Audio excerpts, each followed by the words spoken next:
Hello everyone, welcome back to the workshop. Today I'm going to be showing you how to make a flame cut base. Thanks for watching.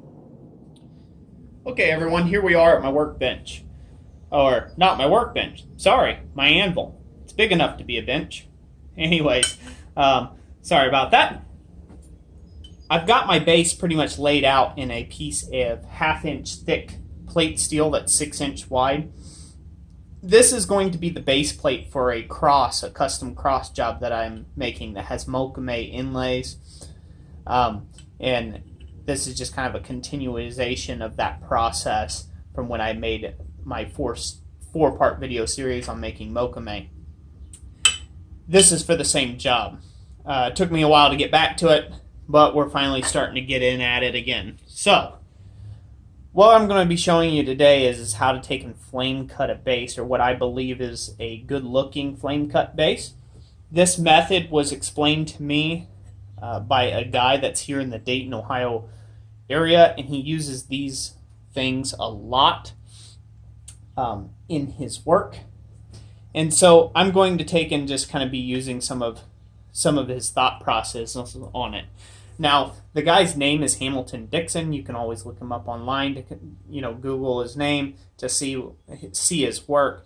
But he uses this flame cut edge a lot in his work, and it's actually pretty.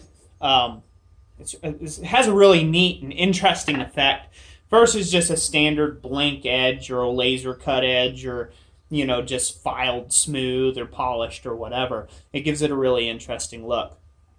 So that's what we're going to be doing today. So I've already marked off my plate 6 inches by 6 inches, and then I drew a 5 7/8 inch circle, essentially, and that is going to become our base plate.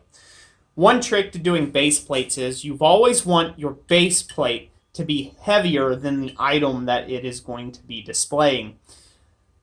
Reason for that being is you don't want things to tip over. Especially with this cross job, the cross is going to be kind of tall, so I needed a really thick base plate and fairly wide to stop it from toppling over. So that's really the only requirements on base plates. But I'm going to show you how to take and do the flame cutting of the edge and how we do that with a torch. I will voice over this part as it'll be quite loud with the cutting torch. And then, I'll be right back with you once we get that done.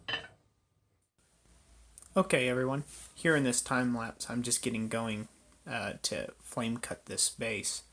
One thing I'll start off by saying is I do not use a cutting torch much, and this was my actual second attempt at cutting this plate. I had a lot of troubles getting this torch going. I'm running an propane torch, and so therefore it was a little different than what I'm used to with a oxygen acetylene torch. Cuts just a little different, takes a little different time to do it. But other than my inefficiencies at this, the point that I want to take and point out is the way that I am cutting. I am trying to angle the torch tip out just a little bit, so this way the bottom of the base plate sticks out just a hair further than the top of the base plate. This gives it extra dimension. Now what you'll also see here is I have a cross marked out. I'm going to flame cut it out of the same plate just to make use of this plate. This will help a little later on. Now, as you can see, I'm having to start and re-stop. Somebody who's really good at flame cutting wouldn't have these issues.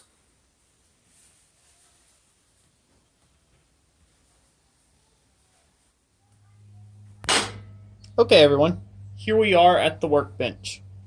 As you can see, I got this edge flame cut and it leaves a pretty neat pattern. Now, you may be saying to yourself, wow, Roy is horrible at using a cutting torch. And you would be correct. I am horrible at using a cutting torch. It's probably one of the tools in my shop that I use the least.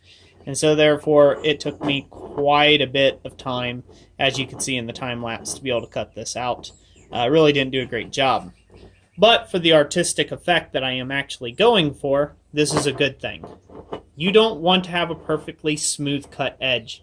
In fact, that's the opposite of what you're wanting. You want to take and have texture on that edge. That's the whole point of having this flame cut edge. It just looks really neat. So something I want to show you here. Hopefully I can get the sun glare off here. Okay, so there I have already wire wheeled the edge, as where over here I have not. These can produce two different effects, but I'm going for the wire wheeled edge because I want it to have more pop. And I want it to really show off the grain structure or the grain of this thing when it is coated in paint. As I've said in other videos, when you coat something in paint, it darkens the overall color of everything you see. One other thing to note out, right here is my start of my scribe point. I'm going to center punch that and pop a hole through there. And then that is going to be for the flame cut cross that I'm working on. Originally I had talked about doing a Damascus split cross. Time ran short on me and the customer advised against it. They would rather have just a regular mild steel cross. And so that works out fine for me. These are not going to be flame cut edges. As you can see, this would have been where it would have been good to have a nice smooth and steady hand. Like I said, I'm not that good at using the cutting torch itself. Maybe some of you more experienced smiths out there and guys have been at it a while, you can check me some comments down in the comment section of maybe some tips and things, or maybe some videos, reference some videos for me that I could watch. Real quick tip, if you guys leave me any sort of links to videos in the description down below, it automatically flags that as spam and it goes to my spam folder, and I have to approve that comment before I can put it up on the regular comment feed. So don't feel bad if it's flagged as spam. I have to approve it so it comes on the thing whenever there's a link. But anyways, that's it for today. That's part of this process. In another video, I will go over actually forging this cross, this little flame cut thing, and what we're going to do on that for this project.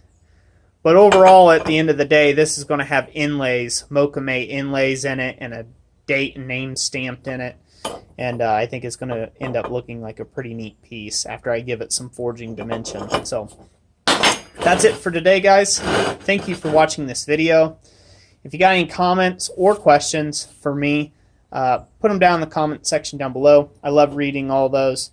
And yeah, we'll catch you on the next one. Thank you for watching.